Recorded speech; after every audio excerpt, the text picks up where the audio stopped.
जरा सोचिए, क्या हो अगर हम इंसान सिर्फ पृथ्वी तक ही सीमित न रहें बल्कि मंगल ग्रह पर भी रहने लगें। एक पूरा शहर जो उस लाल ग्रह की सतह पर बसा हो, जहां हमारे आपके जैसे लोगों के घर हों, खेत हों, स्कूल भी हों। नहीं नहीं, ये कोई साइंस फिक्शन फिल्म की कहानी बिल्कुल नहीं है। ये वो हकीकत है जो शायद 2050 तक सच हो जाए।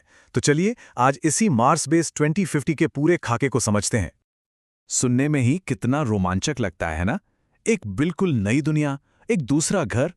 और ये सिर्फ एक सपना नहीं है, बल्कि दुनिया भर के जो बड़े बड़े वैज्ञानिक हैं, जो दूर की सोचते हैं, उनका अगला सबसे बड़ा लक्ष्य यही है।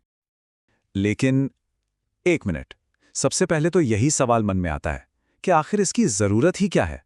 मतलब मंगल पर एक बेस बनाने की इतनी जल्दी क्यों है? क्या हमारी पृथ्वी काफी नहीं है?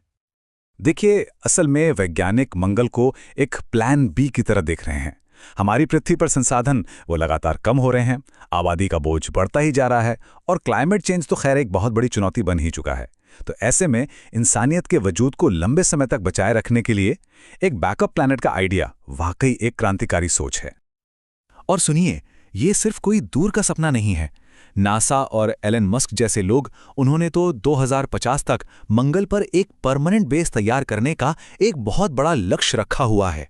अभी की बात करें तो रोवर्स तो वहां की जमीन खंगाल ही रहे हैं, और बहुत जल्द इंसान भी वहां अपना पहला कदम रखेगा। तो ठीक है, अब आते हैं सबसे दिलचस्प सवाल पर कि मंगल पर बसने वाला ये अनोखा नया शहर आखिर दिखेगा कैसा, काम कैसे करेगा, क्या होगा वहां। देखिए, मंगल का जो माहौल है ना, वो बहुत ही ज्यादा कठोर है। तो वहां जिंदा रहने के लिए एक बहुत ही खास तरह के इंफ्रास्ट्रक्चर की जरूरत पड़ेगी। लोगों को एयरटाइट डोम्स के अंदर रहना होगा, बिजली के लिए बड़े बड़े सोलर पावर प्लांट्स होंगे, और रही बात खाने की, तो भाई खाना उगाने का तरीका भी एकदम अलग ही होगा।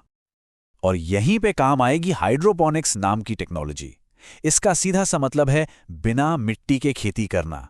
जी हां, सिर्फ पानी और जरूरी न्यूट्रिएंट्स की मदद से पौधे उगाना। अब सोचिए, मंगल की उस बंजर जमीन पर खाने का इंतजाम करने के लिए यह तकनीक कितनी जरूरी होगी। अच्छा, अब बात करते हैं सेफ्टी की, जो कि एक बहुत बड़ा मुद्दा है। देखिए, हमारी पृथ्वी के चारों ओर एक मैग्नेटिक फील्ड है, एक तरह का सुरक्षा कवच, जो हमें सूरज की खतरनाक रेडिएशन से बचाता है। मंगल के पास ऐसा कुछ नहीं है। इसलिए वहां रहने वालों को बचाने के लिए घर या तो जमीन के नीचे बनाने पड़ेंगे, या फिर बहुत ही मोटे खास तरह के कांच के गुंबदों के अंदर। तो चलिए, ये तो हो गई टेक्नोलॉजी और इंफ्रास्ट्रक्चर की बात। अब जरा ये सोचते हैं कि एक दूसरे ग्रह पर रहना असल में महसूस कैसा होगा, रोज की जिंदगी कैसी होगी वहां की। सबसे हैरान करने वाली बात तो यह है कि मंगल का एक दिन पृथ्वी के दिन के लगभग बराबर ही होता है, करीब 24.5 घंटे का। तो चलो, कम से कम सोने जागने की आदत तो ज्यादा नहीं बदलनी पड़ेगी। लेकिन एक चीज जो पूरी तरह बदल जाएगी, वो है ग्रेविटी। मंगल पर ग्रेविटी पृथ्वी के मुकाबले सिर्फ 38% है। इसका मतलब वहां पर हर कोई बहुत ज्यादा ऊंचा उछल सकता है। हाँ, पर पृथ्वी से कांटेक्ट बनाए रखना एक बहुत बड़ी चुनौती होगी। सोचिए, यहां से भेजा गया एक मैसेज मंगल तक पहुंचने में ही 15 से 20 मिनट ले लेगा। मतलब कोई रियल टाइम वीडियो कॉल या बातचीत तो हो ही नहीं सकती। ये एक अलग ही तरह का अकेलापन होगा। वहां की रोज की जिंदगी में कुछ चीजें तो हमारी दुनिया जैसी ही होंगी, जैसे कि स्कूल और हॉस्पिटल। लेकिन कुछ चीजें बिल्कुल अलग होंगी। जैसे जब भी बेस से बाहर कदम रखना होगा तो एक स्पेशल मार्स सूट पहनना जरूरी होगा। और हाँ, रिसर्च लैब्स, वो इस पूरी कॉलोनी का दिल होंगी जहां मंगल के राज खोले जाएंगे। पर यह जितना शानदार सपना है, उतने ही बड़े इसमें खतरे भी हैं। ये साफ समझ लेना चाहिए कि मंगल पर जिंदगी बिल्कुल आसान नहीं होगी, और चुनौतियों की लिस्ट वो काफी लंबी है। सबसे पहली और बड़ी चुनौती है वहां की कड़ाके की ठंड। सोचकर देखिए, मंगल पर एवरेज टेम्परेचर -60 डिग्री सेल्सियस रहता है। -60! बिना सही टेक्नोलॉजी के ये ठंड जानलेवा साबित हो सकती है। फिर हैं वहां के धूल भरे तूफान। ये कोई छोटे मोटे तूफान नहीं होते। ये इतने बड़े होते हैं कि पूरे ग्रह को ही घेर लेते हैं, और कभी कभी तो महीनों तक चलते रहते हैं। ये तूफान ना सिर्फ खतरनाक हैं, बल्कि ये सूरज की रोशनी को भी पूरी तरह से रोक देते हैं। और ऐसे में सोलर पावर पे टिके रहना एक बहुत बड़ी कमजोरी बन सकता है।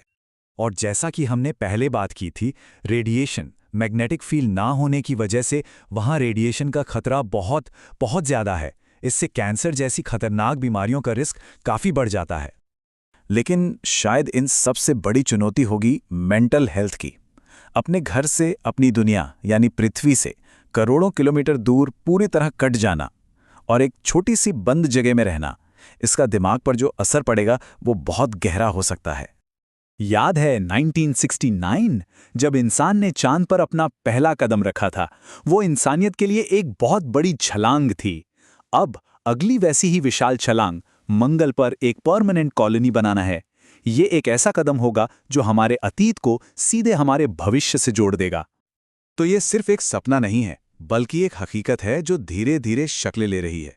और ये हमें एक बहुत बड़े सवाल पे लाकर खड़ा कर देता है कि जब साल 2050 में मंगल पर पहली इंसानी कॉलोनी बसेगी, तो क्या वो वाकई मानवता के लिए एक नए अध्याय की शुरुआत होगी? और सबसे बड़ा सवाल ये है, क्या कोई उस दुनिया का हिस्सा बनना चाहेगा?